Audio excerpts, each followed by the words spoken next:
Thank you very much for that very generous introduction. Thank you, Reading University, for hosting tonight's event. And very importantly, thanks to all of you for joining us this evening. I am very honored to be able to deliver this second annual Wolfenden Lecture, named in honor of Sir John Wolfenden, the former Vice-Chancellor of Reading University and the chair of the committee that recommended the partial decriminalization of homosexuality in 1957. This month, many people will be talking about Section 28. We are talking about a legacy, a poisonous legacy, a damaging, devastating legacy for LGBT people, which lasted all of 15 years while that evil legislation was on the statute book. So as we recall the 30th anniversary of Section 28, we do need to remind ourselves that its legacy did not end in 2003 with its repeal. And I'll talk a little bit more about that later. I think the first observation that I want to make is that Section 28 was the first new anti-gay law in Britain in 100 years. And it was the first UK law to target lesbianism as well as male homosexuality. And this is what that legislation said. A local authority shall not intentionally promote homosexuality or publish material with the intention of promoting homosexuality. It will not promote the teaching in any maintained school of the acceptability of homosexuality as a pretended family relationship. Now, you will note that in this legislation, promotion is not defined, intention is not defined, and the acceptability of homosexuality as a pretended family relationship is not defined. It was all left very vague. But what we know very clearly is the intention. The intention was to suppress information, advice, and support to LGBT people via local authorities. I read that out as it is written. Just think if the word Judaism was substituted for homosexuality. This is how it would read. A local authority shall not intentionally promote Judaism or publish material with the intention of promoting Judaism. It shall not promote the teaching in any maintained school of the acceptability of Judaism as a pretended family relationship. I cite that to give you a flavor of the viciousness, the evilness of this legislation. If it had been targeted Jewish people, it would not have seen the light of day. But back in those days, LGBT people were seen as fair game. MPs, or the majority of MPs, not all MPs, but the majority of MPs thought they could get away with political gay bashing. And they did get away with it for 15 years. Section 28 happened in a toxic homophobic atmosphere, an era very, very different from what we live through today. The context of Section 28 was, for example, the Prime Minister, Margaret Thatcher, pursuing two major morality campaigns in the 1980s. Victorian values, she wanted a return to strict, puritanical Victorian morality, and then later, family values, very much focused on traditional marriage and traditional families. In neither instance was there any place for people who are LGBT or T, nor was there any acceptance for the love those people shared. Margaret Thatcher, of course, went one step further than those two campaigns when in 1987, at the Conservative Party conference, the Prime Minister of this country publicly attacked the right to be gay, suggesting there was no such right. She sent a signal from the very top that it was open season on LGBT people. And just months later, Section 28 was spawned. There was also, in this period, the immense moral panic around HIV and AIDS, in which gay and bisexual men were demonized and scapegoated as threats to the public health. There were headlines saying, "1 million of us will die," and pointing the finger at gay and bisexual men. Indeed, in that period, homosexuality was demonized and HIV was demonized. And in fact, HIV was demonized as, quote, the gay plague. That's the language that was used. That this was the equivalent of a new deadly disease, a plague, an epidemic, a pandemic that threatened every person in Britain. And the people to blame, said the government and many MPs, were gay and bisexual men. So no wonder, with these attitudes emanating from the highest levels of the political establishment, no wonder there was this febrile, inflammatory, sensationalist, and bigoted atmosphere that led to Section 28. It also coincided with a huge rise in the arrests of gay and bisexual men. As we all know, the law reform of 1967 was a very limited, partial law reform. Most aspects of gay male life remained criminalized after that legislation. And indeed, in the few years after the 1967 Sexual Offences Act, the number of gay and bisexual men convicted for consenting same-sex behavior rose by 400%. In the late 70s, early 80s, it calmed down.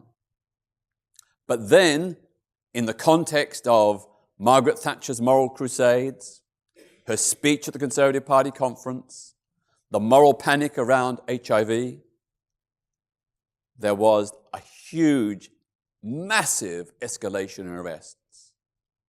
So in 1989, the year after Section 28 became law, the number of gay and bisexual men arrested and convicted for consenting offences was almost as high as in 1954-55, when male homosexuality was still totally illegal, and when the country was gripped by a McCarthyite-style anti-gay witch hunt.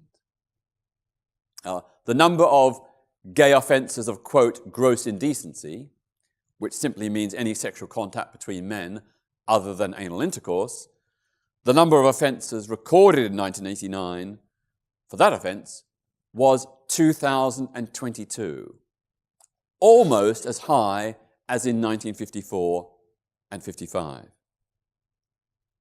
There was also a wave of gay-bashing violence and murders. I can remember going around finding out local newspaper stories about the arrest of gay and bisexual men. I did not and could not have possibly looked at every local paper. But my search, limited as it was, found that dozens dozens of gay and bisexual men had been murdered in circumstances that pointed to a homophobic motive. For example, they were not robbed, their homes were not stripped of contents, and they were often subjected to extremely brutal murders, the kinds of frenzied murder that indicates a hate attack. People stabbed 20, 30, 50, 70 times. In the period 1986 to 1991, I identified over 50 gay and bisexual men who had been murdered in circumstances which pointed to a homophobic motive. That was higher, even higher than the level of racist murders in that period. And racist murders were a major, major issue.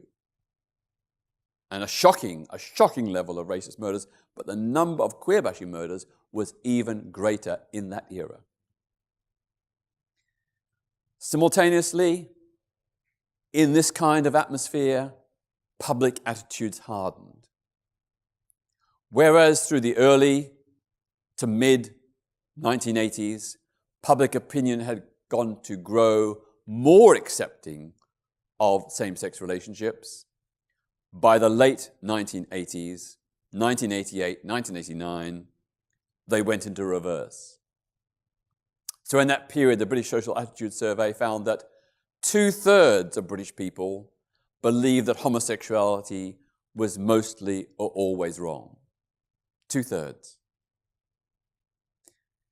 We also had this view publicly expressed in ways that we'd not witnessed for 2 decades or more. You know, people openly expressing in public, in newspapers, in headlines in the press, in phone-in programs, in the street, at the workplace, foul, threatening, and menacing language against LGBT people. People were sacked from their jobs. People were afraid to walk out at night alone. People were attacked coming out of gay bars and clubs, attacked outside their homes, set upon by gangs whose hatred had been fueled by the level of prejudice that had been stirred by people at the very top of the political establishment. The Prime Minister, Margaret Thatcher, bears personal, direct responsibility for creating an atmosphere that allowed such prejudice, discrimination, and violence. She never once spoke out against it. She never once rode back and said, I caution people, you may disagree with homosexuality, but do not harm a gay person. She could have said that. She was asked to say it, but she refused. She refused. The only words that came from her were words against the LGBT community. And it wasn't just Parliament and the government. It was the Church of England. The Archbishop of Canterbury and his bishops said that homosexuality fell short of the Christian ideal, that gay people must repent, implying that we were inferior human beings and refusing to support any initiatives for LGBT equality. And once again, we never heard church leaders speak out against the wave of violence. We never heard them say that discrimination and violence are not Christian values. No, they never said that. They remained silent. They just preached against LGBT people, but never uttered a word to condemn the homophobic, biphobic, and transphobic atmosphere that was going on all around. In Parliament, there were many, many, many very bigoted speeches, offensive speeches, to justify Section 28. And I'll just give you a few examples. This is from the Hansard of the 9th of March, 1988. Nicholas Fairbairn, a prominent Conservative MP, described homosexuality as a psychopathological manifestation. He then went on further in the debate to say that it was indicative of character perversions. His colleague, the Conservative MP, Mrs. Callop-Bowman, was of a similar persuasion. She was quoted in Parliament saying, "The practice of sodomy or buggery is not civilised." There were others. She later on said, "I am quite proud to affirm that it is quite right that there should be an intolerance of evil." LGBT people were evil. And she said there should be intolerance towards these evil people. This is in Parliament. It wasn't in some barroom brawl or on some thuggish Yob's estate. This was in Parliament from a senior Conservative Member of Parliament. Nicholas Bennett, another of her colleagues, described the homosexual act as intrinsically immoral and evil. Again, evil. Not just bad or wrong or sinful, but evil. And then again, we go back to Elizabeth Callop-Bowman. She also said, "Quite right. I believe that the intolerance of evil should grow." She was encouraging intolerance, sanctioning and legitimating intolerance towards LGBT people. She regarded us, as did Margaret Thatcher, as the enemy within. And when the news came through that the officers of the newspaper capital Gay had been firebombed, Elaine Callop-Bowman said that she, again, believed there should be an intolerance of evil and described the report about the firebombing as quite right, which many people interpreted as a sanction for that firebombing attack. Elaine Callop-Bowman was a colleague, a close colleague of Margaret Thatcher's. As I said, did once Margaret Thatcher ever speak out against this foul, menacing language? No, she never did. The essence of Section 28 and its supporters in Parliament could be summed up in three ways. They oppose any action against anti-gay discrimination to protect LGBT people against inequality and bias. They believed that it was right that the law should discriminate, that LGBT people did not deserve equal human rights. They opposed any supportive information or counselling for LGBT pupils in schools. They said it would encourage this vice, this evil, and must, under no circumstances, ever be permitted. They also opposed even the acknowledgement or awareness that there were people of different sexual orientations. So they said it was absolutely wrong to discuss the idea that people could have different sexual orientations from the heterosexual norm. That was not permissible, they said. And that informed much of the debate, which eventually led to a successful majority in Parliament and the legislation of Section 28. I mentioned earlier that there was a very toxic, violent, homophobic atmosphere. Certainly with this kind of language from parliamentarians and others, it did very much legitimate anti-LGBT hate and violence. A theatre at Milton Keynes that was showing a gay play was firebombed. Assailants unknown, but in this atmosphere, the other theatres in the town were not firebombed, just this one with the gay play. I'm not too sure, I can't remember whether it was Leeds or Newcastle, but a bomb was planted in a litter bin outside a gay bar. I think it was either Leeds or Newcastle. And it went off. Fortunately exploded when everybody had gone through the queue and into the club. If it had gone off maybe 20 minutes earlier, people would have probably been killed and maimed. And as I mentioned, the offices of Capital Gay newspaper were firebombed as well. I can remember going on a march in Newcastle against Section 28, where the police told us that they had had some warning or evidence of some sort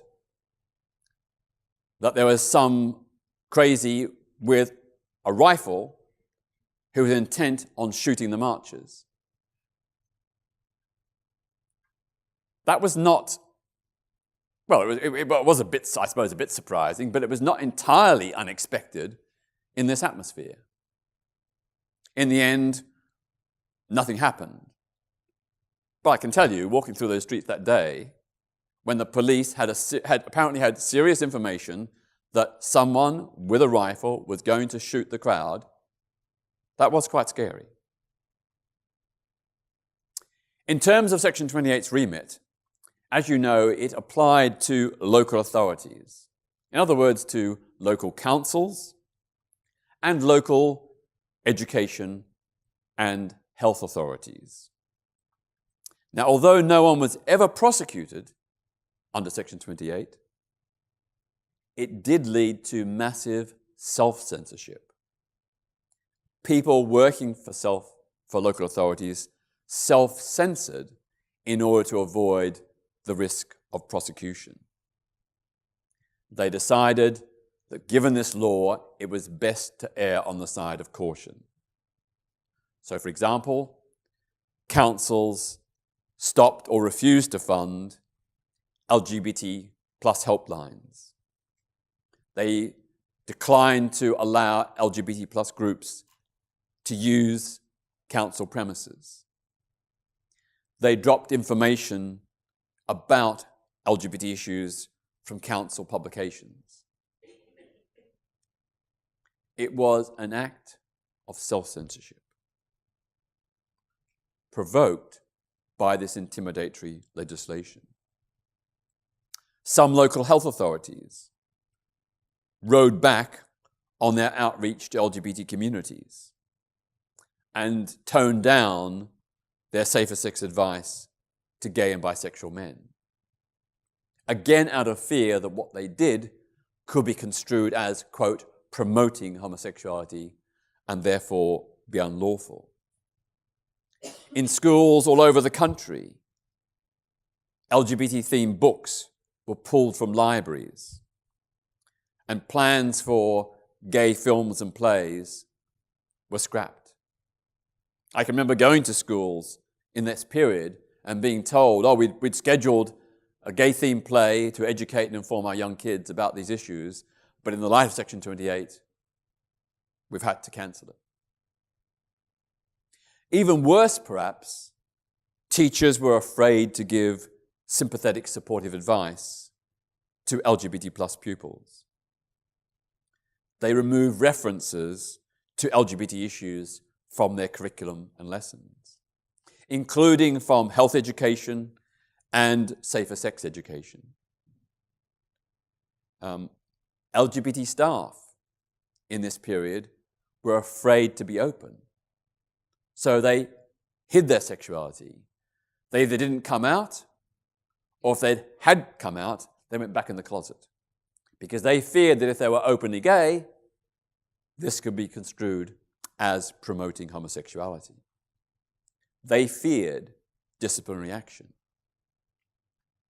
So overall, I think we can say that Section 28 was a huge betrayal of a whole generation of LGBT youth who didn't get the support, information, advice that they needed. I believe it contributed to many preventable suicides or attempted suicides and HIV infections. These happened because Section 28 was deemed to prevent emotional and psychological support and affirmation, and to prevent objective sexual health advice targeted at young gay and bisexual men. Even after Section 28 was eventually repealed in 2003, its poisonous legacy continued for the best part of another decade. Think about it. For 15 years, schools had no experience and no staff experienced in discussing LGBT issues or supporting LGBT pupils. When young kids came to staff members for health, most of them simply said, "I'm sorry, I can't discuss that with you." So there was no tradition, no history, no experience in most schools. So they had to start from scratch all over again. And even now, even then, teachers were still fearful of negative, hostile reactions. Even though Section 28 was history, after 2003, teaching staff feared negative, hostile reactions from other teachers, from pupils, from parents, and from school governors. I can remember even just a decade ago, talking to teachers in schools and saying, "Oh yes, we'd like to discuss these issues now that Section 28 is gone, but we're really fearful of the reaction we'll get. We're really fearful that other staff, other pupils, other teachers, other parents, school governors, that they will react negatively." So the question I want to ask to take things forward is, what next do we need to do in this post-Section 28 era? There is clearly still a major problem. So if you look at the Stonewall School Report of 2017, we find that nearly half of LGBT plus pupils, 45%, are being bullied for being LGBT plus in Britain's schools. Nearly half are still being bullied, or were still being bullied in 2017 because of their sexual orientation or gender identity. Now, the good news is this is down from 55% who were experiencing bullying in 2012 and down from 65% in 2007. So it is on a downward trend, but still 45% have experienced bullying because of their sexuality or gender identity. Half of pupils also reported hearing homophobic slurs, either, quote, frequently or often at school. Frequently or often. Not once or twice, but frequently or often. They heard these slurs. And again, it's an improvement from 2012 when 7 in 10 LGBT pupils said they had heard such slurs frequently or often. Teaching unions have said that gay is now the most common abuse in the school playground. It's replaced racism and disability and other forms of abuse. Gay is now the most common slur or abuse in the school playground. On a positive side, again, 7 in 10 LGBT pupils in 2017 reported that their school had at least indicated that homophobic and biphobic bullying is wrong. So that's a big improvement on 2012, when only half of schools said that it was wrong. And back in 2007, only a quarter said it was wrong. So again, we're moving in the right direction, but it is shocking that 3 out of 10 schools do not send that message to their pupils that homophobic, biphobic, and transphobic bullying is wrong. In fact, just 2 in 5 LGBT pupils said their school said that transphobic bullying is wrong. Just 2 in 5, so that's less than half, have given a message to their pupils that transphobic bullying is wrong.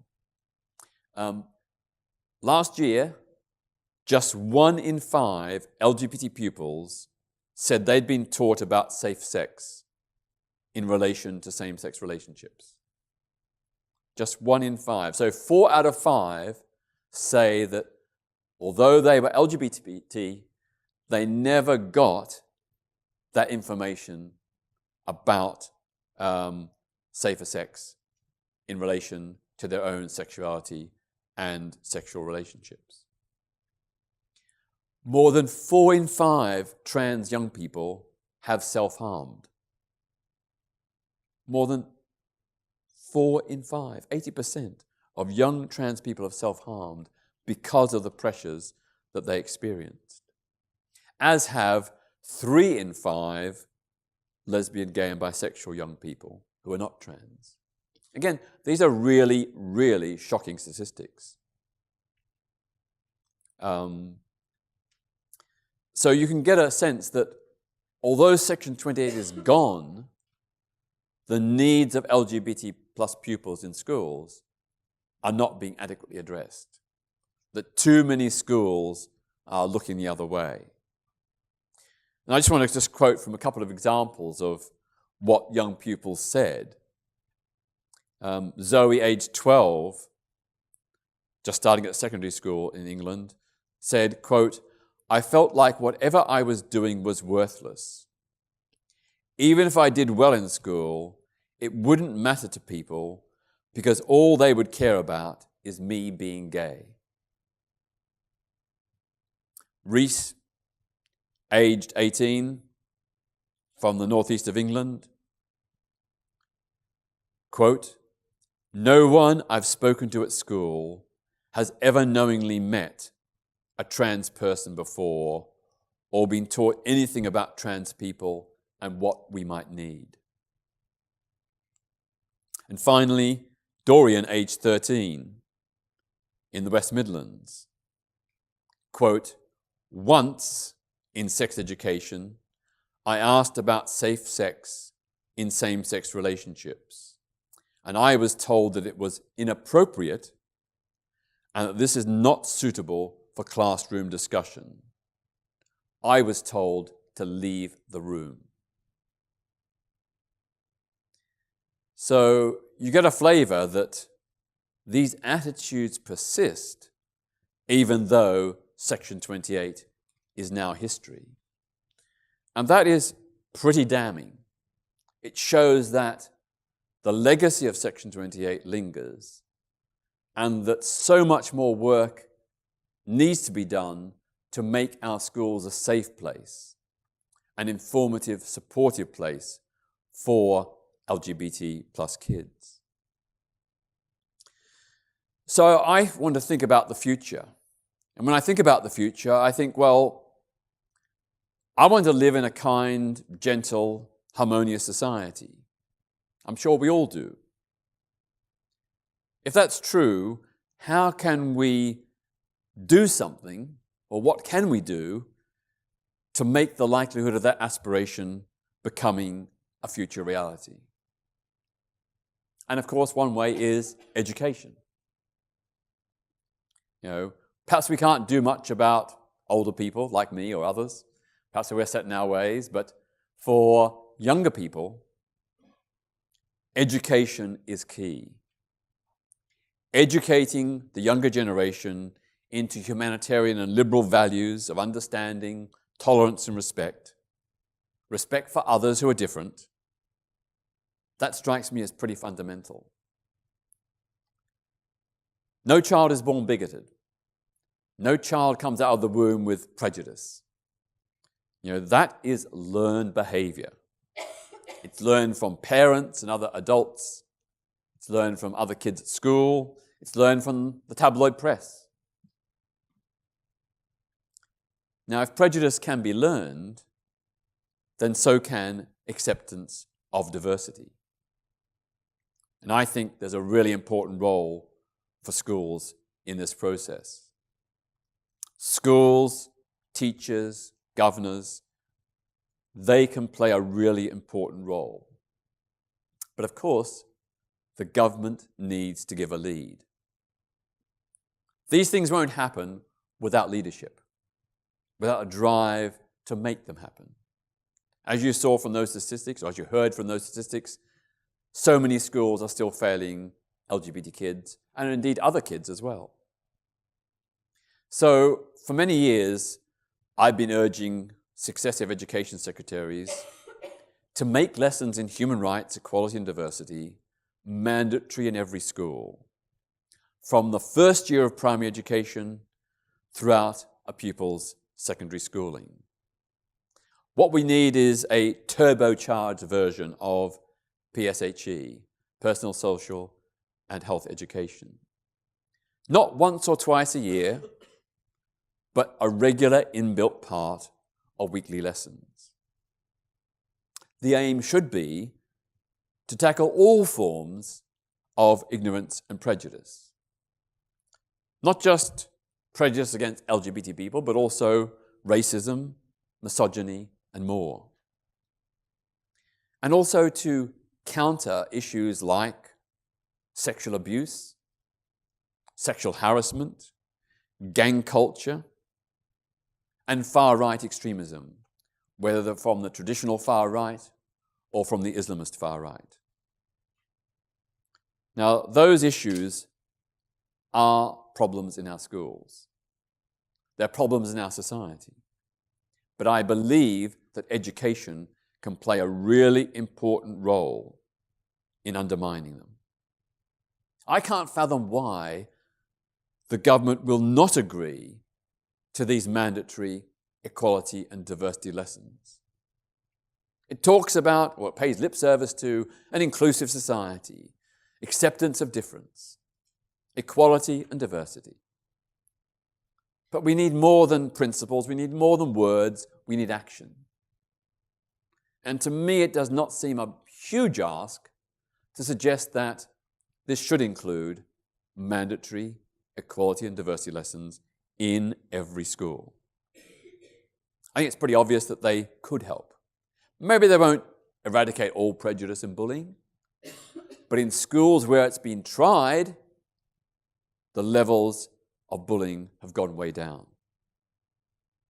It's not a panacea or a total solution, but undoubtedly these lessons would be a way to move us in the right direction. I think that the likelihood of bullying and hate crime is likely to go down. I think we're likely to end up with a more inclusive, kind and gentle society. If education is about preparing young people for adult life, and I believe that is its basic purpose, we teach kids about English, mathematics, science and so on. This is all preparation for being an adult in the world and having an informed, educated, fulfilling life, being able to get a job. Well, that's all fine. We all agree on that. But we also, I think, need to say that this education and this preparation for adult life should also teach young people about those who are different. The different people they will meet at school, in their neighborhoods, at work, in their social life, so that we can all get along together better and lead happier, more fulfilled lives in a society that embraces all and marginalizes none. If we can undermine the ignorance and prejudice that fuels not just homophobia, biphobia and transphobia, but other forms of prejudice, like against black and ethnic minority people, then I think we will be moving to a better kind of society. So this brings me to the specific issue of bullying in Britain's schools. How do we effectively undermine and deal with the kind of bullying that I mentioned earlier, the kind of dreadful statistics? How do we move towards making homophobia, biphobia and transphobia history? How can we delegitimize anti-LGBT bullying and hate crime? I mentioned that mandatory equality and diversity lessons are one way, but I think Another way is, of course, to make relationship and sex education mandatory in schools, which it will become in 2019, next year, which is good, but also ensure that it includes LGBT issues. You heard the statistics earlier. So many kids don't get information in their sex and relationship educations or their safer sex HIV lessons. So the aim is to get this education in every school. And the government is committed to it. It says that from September next year, every school will be required by law to have lessons on relationship and sex education. And it has indicated this will include LGBT plus issues. That's great. But we don't yet know the content. We don't know how often these lessons will be. If they're once or twice a year, that's not going to work. We don't know whether they're going to go beyond the sort of biology and reproduction facets that most sex and relationship education is stuck in today. What we do know is that if young LGBT plus kids feel included, if their sexuality and gender identity is affirmed and validated, that's going to reduce stigma-related consequences for LGBT pupils. We know that where there is prejudice and bullying and hate crime, that young LGBT kids underperform academically, they're more likely to truant, they suffer from anxiety and depression, and many of them contemplate or actually commit self-harm. Now, these are all different consequences of the current failings of many, not all, but many schools. LGBT inclusive relationship and sex education needs to also address the specific health needs of LGBT pupils, in particular safer sex, in order to prevent HIV and, of course, many other sexually transmitted infections. My own view is that there should be no opt-outs for faith schools. Disappointingly, the new Education Secretary, Damien Hines, seems equivocal on this point. It's unclear whether he will require faith schools and what exemptions or qualifications to relationship and sex education he might allow. I think we've got to say that faith schools are entitled to teach their own ethos, but not to ignore the sexual and emotional health needs of all pupils, in particular those who are LGBT or T. In addition, I don't believe that parents should have the right to withdraw their children from relationship and sex education. No more than they should have the right to withdraw their kids from English, maths, history, or science. You know, relationship and sex education is about protecting young people from sexual harm and damage.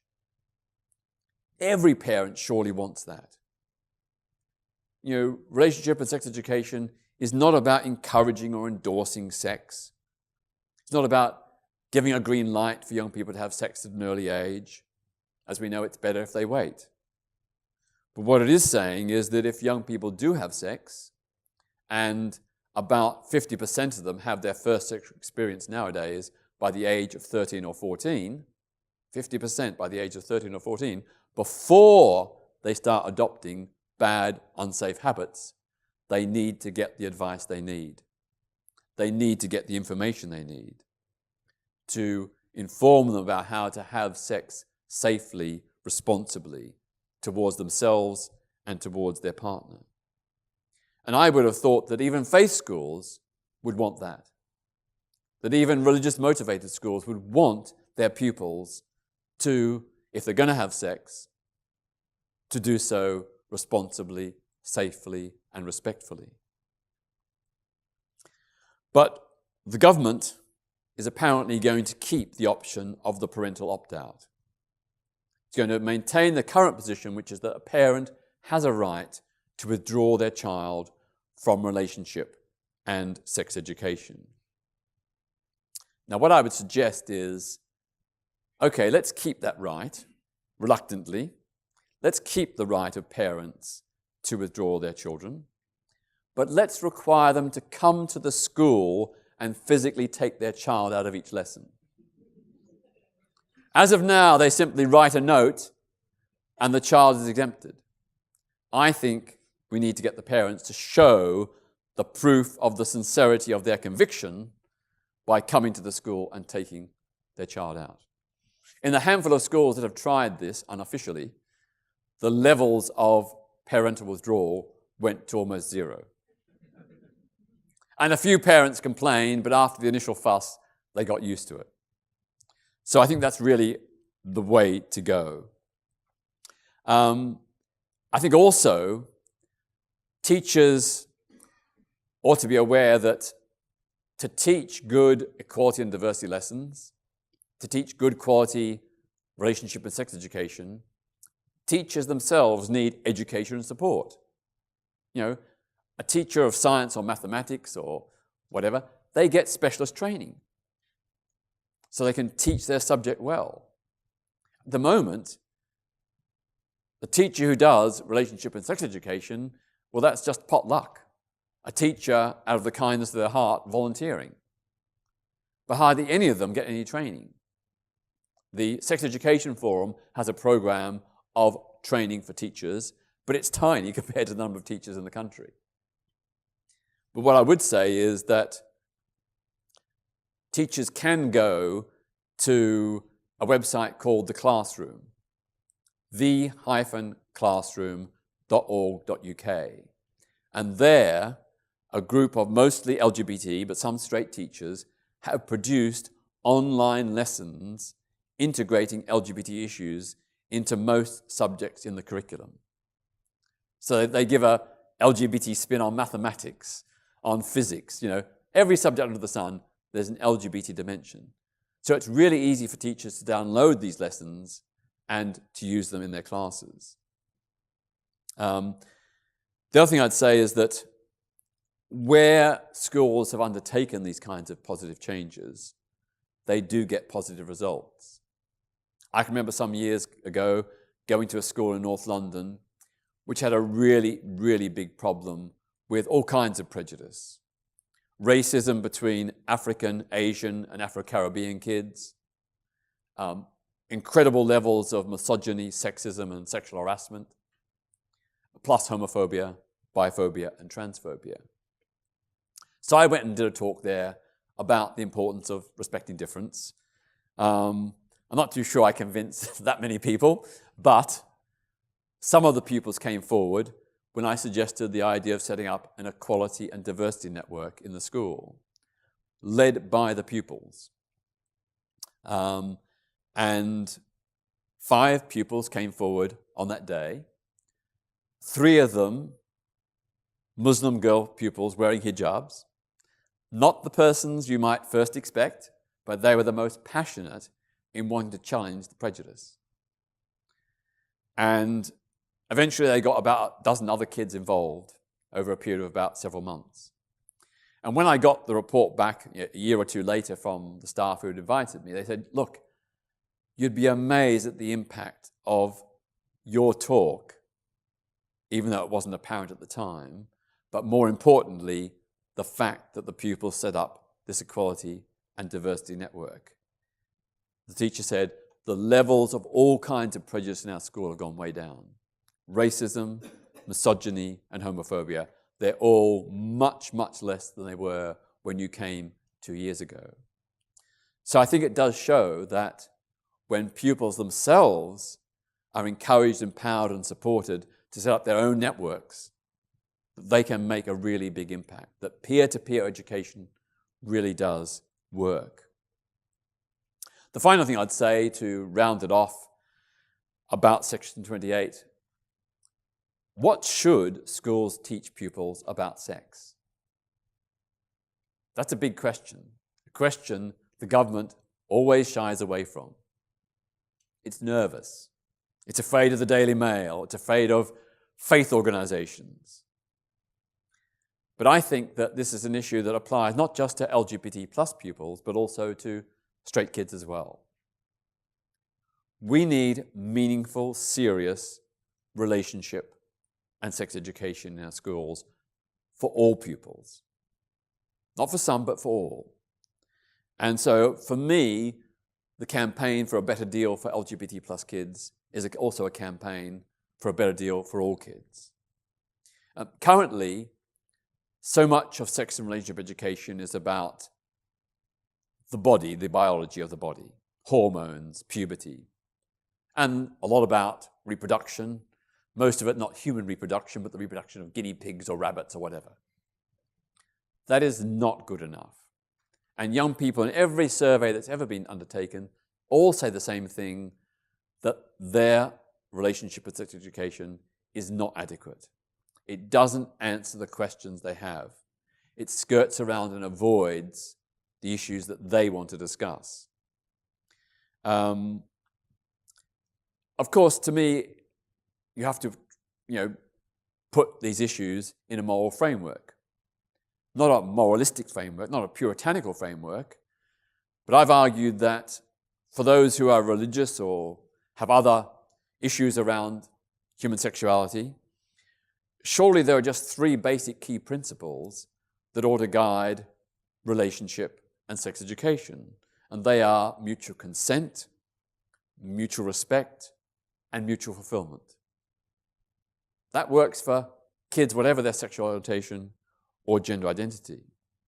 But more than that, I think it is right that schools do teach pupils about sex itself.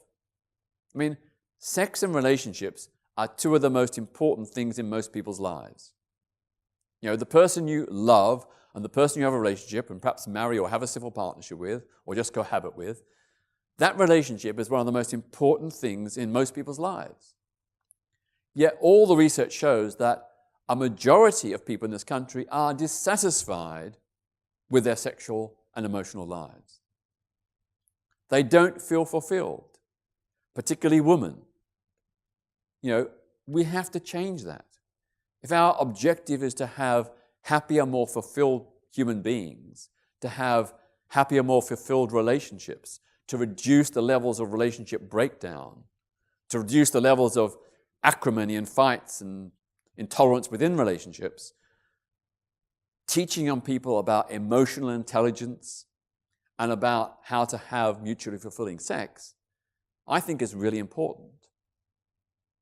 We know from young girls in particular that so many of them are dissatisfied with their first, and often sometimes much later, sexual experiences. I can remember going to a school and asking boys, tell me about the clitoris. Not a single boy in the school of, I think there were about 150 boys in the audience, not one could identify. They knew it was something to do with sex and something to do with women's private parts, but they couldn't say where it was or what it did. I thought to myself, look guys, you are really, really losing out for yourself, but particularly you're losing out for the women if you have sex with them. This is not fair to think about you and your penis and forget about the clitoris and the vagina. When we talked about it, the young kids these were all 15, 16, 17, they were all gobsmacked, and they said things like, no one's ever told us this before. We have our sex and relationship education, they never discuss these kinds of things. I asked them about erogenous zones, and a few people knew a bit, but most people had no idea what erogenous zones were or where to find them or how to stimulate them or their role in foreplay and sexual happiness and fulfillment. I just thought to myself, this shows what a mess we're in. These things should be standard and obvious for every young person so they can have a happy, fulfilled sexual and emotional life and so they can have a happy, fulfilled partner. Sex shouldn't be a one-way thing. Relationships shouldn't be a one-way thing. It's a mutual thing. And, men and women, or men and men and women, need to understand the mechanics, the ways of doing these things so that they can have the happy, fulfilled relationships that they deserve. So I think there is some considerable way to go before we have the kind of high-quality sex and relationship education that our young people need. We have got rid of Section 28.